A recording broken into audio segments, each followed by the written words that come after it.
the best thing that I did for Drum Beats Online, my drum lesson YouTube channel 12 years ago, was just posting the shittiest video as my first video and just being like, yeah, I mean, I'm sure at the time I maybe thought it was good, but it objectively is terrible, which is great because now I have like something to build off of. Okay, how can I make that 1% better? How can I make that 1% better?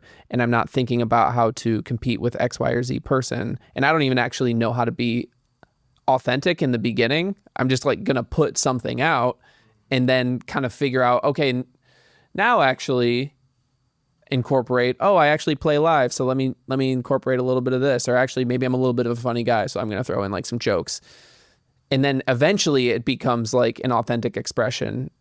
But I think that only happens if you're not afraid to like just put something out. Like, for example, if we go into the writing room,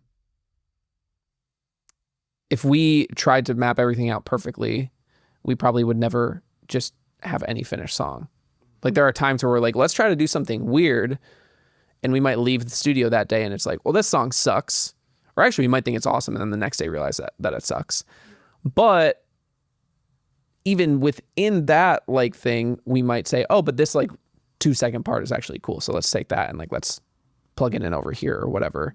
All that framed under like just being authentic, being willing to put yourself out there is maybe just like a different to put like who you are out there as opposed to who you are trying to be other people. I think is probably a pretty huge key for like any creative person. Yeah, I think you said something there made me think like when you make your first, bring it back to music, when you make your first album or your first song or whatever it is, you're basically just imitating, right? Like it takes, many iterations for you to find your unique voice inside all the things you like, right? Like, but yeah, I think you just have, that's a completely natural part of the process, and you should 100% push onward to like find your unique voice.